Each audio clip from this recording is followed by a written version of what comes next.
Hey, so I want to talk to you about diagramming a process. I'm making the case that diagrams are important, they're helpful, and we're going to use the example of a volunteer program.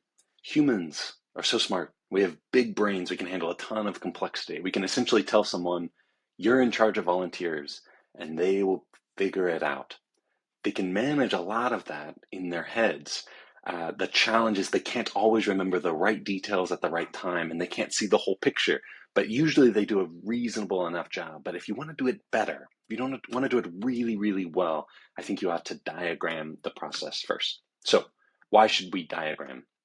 Number one, it helps us clarify our thinking, helps us be more intentional. How do we want the volunteers to experience this program? How can we think about their needs and wants and help guide them along the way? How can we spot gaps in the process? If you think about the process from start to finish, you'll identify gaps, missing feedback loops, or opportunities for improvement.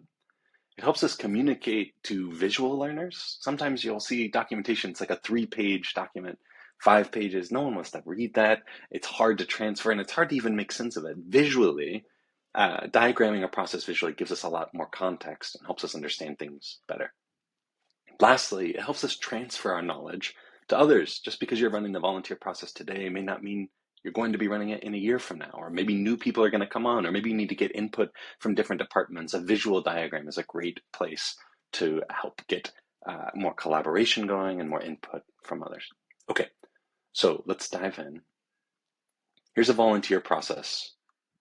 What I recommend is that you start by identifying the stages. What are the stages that a volunteer is going to navigate as they go through your process? So they'll start out as new. Maybe they're a prospect, they're interested in becoming a volunteer. We don't know them very well. They've registered on our website or applied on our website. First, we have to decide, are they aligned or not aligned? You could think of the top level as the happy path, and the bottom level is the sad path. So if they're not aligned, we send them a letter, say, hey, thanks for trying, maybe next year.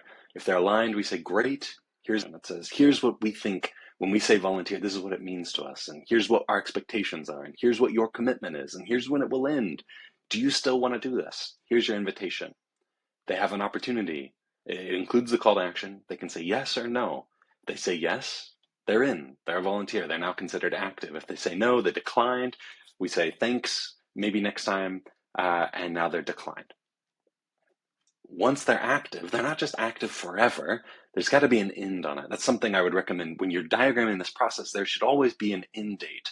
And so they go active and then they become inactive. And maybe if you say it's a year, well, if they want to come back, there's a renewal process and they come back through the loop. But it helps us keep the volunteer program fresh. So this is like the simple stages.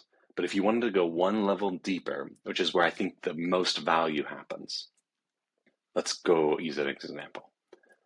So just as a high overview, I've got the stages at the top: new, aligned, invited, active, and inactive. Some things I've added though. This is a timeline from left to right, and I'm essentially saying how long should the person stay in each of these stages. So they should only be new for 14 days. At that point, they're no longer new. We need to decide, are they aligned or not aligned? They should only be aligned or not aligned for 30 days. At some point, we got to move them towards an invitation. They can only be invited for 14 days before they need to respond to the call to action. If they ignore our call to action, well, they've declined, and so they're no longer in our process. And then active, even if they're an active volunteer, I'm saying create a term, create some sort of limit. I think it'll actually help when we're inviting volunteers so they know what they're getting into. This isn't a lifetime commitment. So they're committing to 365 days, and then the process ends, and you can see there's a loop. So let me go a little bit deeper. That's the stages at the top. Here's sort of the actions that happen. I'm using roughly using swim lanes. So the prospects experience is on the top, and I'm saying the team lead is whoever's in charge of the volunteer programs on the bottom. So the prospect's new, maybe the team lead gets a notification. They say, are they aligned with our strategy? Do they have the capacity? Would they like to help? Yes or no? If they're not, but if they're aligned, we say yes. In this alignment process, like this stage, maybe we have a couple interactions.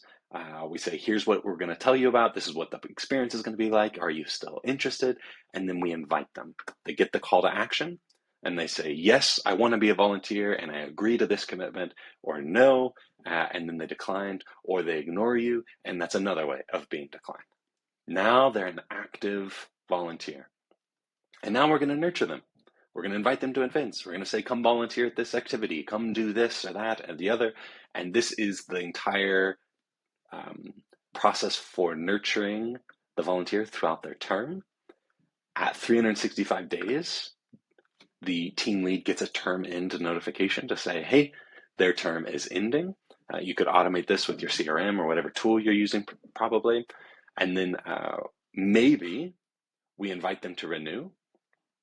The volunteer gets a renewal invitation and they say yes, and they go back into the funnel and they're active again, or they say no and they're inactive, and the cycle is complete. The thing that I like to do with these processes is think of them as like a conveyor belt. That's too sterile. Let's do like a stream of water. And we know that we need new water to keep it fresh. And we know that some water is going to leave us, and that's okay. And that's part of the process. We need some level of churn, which we would see as healthy, to see they're flowing through this process. So when you're thinking of the process, don't create a dead end where someone is just a volunteer forever, because that actually happens, and volunteers get burnt out and frustrated and resentful, and we actually ruin our volunteer program with this way. So we need to think of how are we going to come and how are we going to give feedback loops throughout to make sure that the volunteer knows they're appreciated. This term end is really important for us to say thank you. Thank you for the last year of commitment. That's another important thing to say. We see you, we appreciate you. We don't want to overextend. Do you want to come for a new term? Otherwise, thank you and go on your way. We part as friends. Another thing to consider is we may not want them anymore. And so it's a good opportunity to be like, thank you, we appreciate it, and not extend the invitation. All of this to say, this diagram's not perfect. It's not detailed enough. There's problems with it. The way I use color, it could be better. It doesn't matter. This could be sticky notes on a whiteboard. I just encourage you to consider, how can we diagram our process to give us a little bit more visibility, to identify some gaps in the process, and then constantly be improving. I hope this is helpful.